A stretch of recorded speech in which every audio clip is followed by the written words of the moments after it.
오늘 밤 성경 안에 숨은 이야기를 찾아라 오신 것을 환영합니다. 저희 바리새인 리포터는 예루살렘 성경 근처에서 나사렛 예수와 그의 제자 무리를 따르고 있는데요.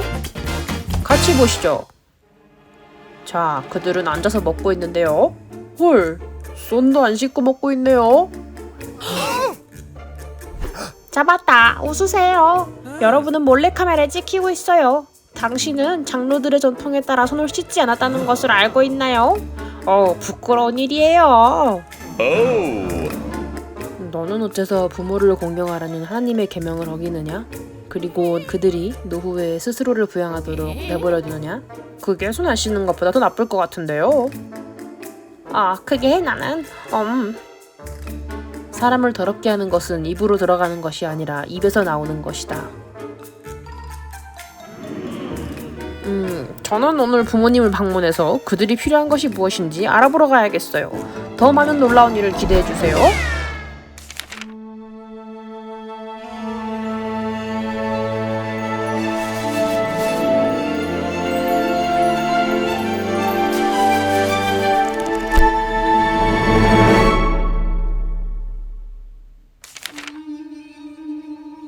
예수님은 갈릴리의 선한 사람들을 성역하고 고치시는 일에 매우 바쁘셨고 바리새인들은 위협을 느끼고 그분의 일거수일투족을 감시하고 그분을 함정에 빠뜨리려고 했어요. 그런 다음 예수님은 이방 땅인 두로와 시돈으로 떠나시면서 그들에게 또 다른 충격을 주셨어요. 그곳에서 한 이방인 여인이 예수님께 다가와 딸을 낳게 해달라고 간청했고 예수님은 즉시 그녀를 고쳐주셨어요. 사실은 즉시는 아니고 그 여자를 못 본 척 하시듯 했는데요. 하지만 그녀는 끈질겼어요.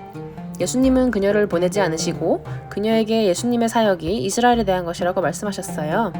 그녀가 이스라엘 사람이 아니라고 거부당해서 그녀의 기분이 상했을 것이라 생각하겠지만 그녀의 믿음은 흔들리지 않았어요. 그녀는 당신의 식탁에서 부스러기라도 받고 싶습니다 라고 겸손으로 간청했어요. 예수님께서는 여자여, 내 믿음이 크도다. 내 소원대로 되리라 라고 하셨어요. 그리고 그녀의 딸은 그 순간 치유되었어요. 먼저 예수님은 침묵으로 응답하셨어요. 그런 다음 부드러운 거절 뒤 수락하셨죠.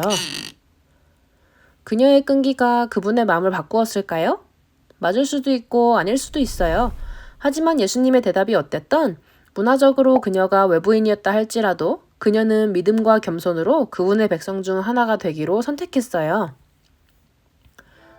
하나님은 우리가 구하는 것을 항상 뽑아주시는 자판기가 아니에요. 그러나 우리에 대한 그분의 응답은 항상 모든 우여곡절과 우리 개인적으로 필요한 예상치 못한 반전이 있는 여행을 떠나도록 초대하시죠. 그분에 대한 참된 믿음은 우리가 방향을 이해하지 못할 때에도 우리가 앞으로 나아갈 수 있도록 힘을 줘요. 때때로 우리는 우리의 GPS를 신뢰해야 해요. 예수님께서 그의 제자들을 가이사랴 빌립보로 인도하셨어요. 여긴 이교도 숭배의 중심지인데요. 왜 그들을 여기로 데려왔을까요? 아마 이건 중요한 현장 체험학습 같은 걸 거예요. 그곳 사람들은 진실을 발견하는 엉뚱한 방법을 시도했어요. 그들은 분수에 재물을 던지고 재물이 가라앉으면 그것은 신들이 그것을 받아들였다는 것을 의미했고 재물이 다시 떠오른다면 그들은 신들이 재물을 거부하고 있다고 생각했어요. 진짜 이상하죠? 과학적이지도 않고요. 그렇다면 우리는 어디에서 우리의 정보를 얻어야 할까요? 특히 예수님이 누구시며 그분의 목적은 무엇일까요? 예수님께서 물으셨어요. 사람들이 나를 누구라고 하느냐? 그렇다면 너희는 내가 누구라고 말하느냐?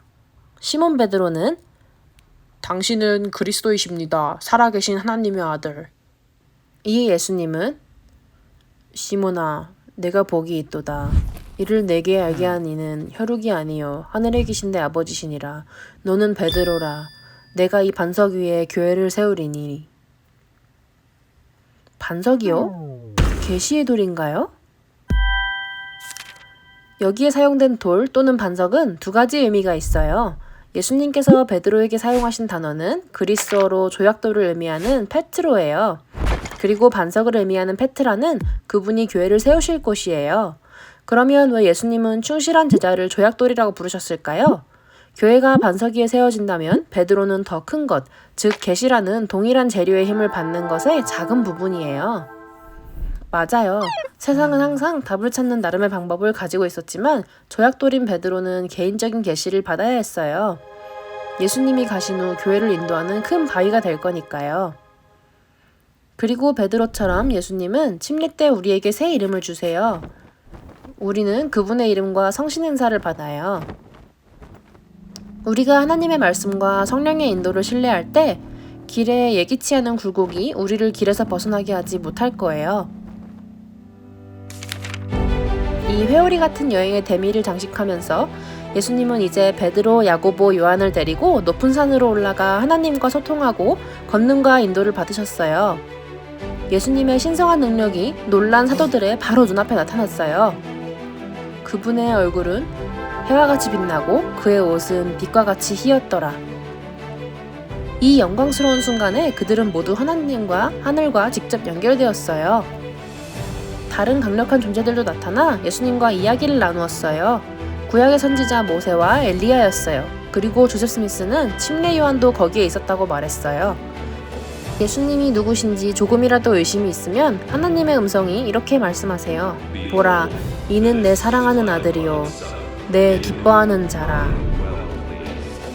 그런 다음 신권 열쇠가 베드로, 야고보, 요한에게 전달되어 성약의 길을 따라 명령을 내리고 의식을 집행할 수 있는 권능을 온전히 받았어요. 이제 권능을 받기 위해 주님의 산, 즉 성전에 올라가는 이 패턴은 경전에서 자주 반복돼요. 그것은 우리가 하나님 아버지와 연결되고 영적인 권능을 받기 위해 어디로 가야 하는지를 상기시켜 준답니다. 그리고 스포주의 하세요. 2000년 후 베드로, 야고보, 요한이 차례대로 조셉 스미스를 방문했을 때 이 권세를 부여할 거예요. 맞아요. 복음은 엄청난 놀라움으로 가득 차 있어요. 우리는 놀랐지만 하나님은 놀라지 않으셨어요.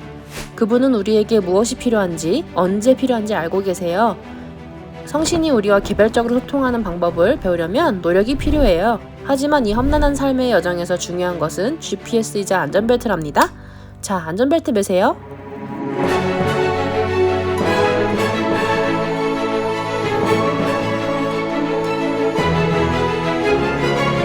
이 영상을 재밌고 유익하게 보셨길 바래요.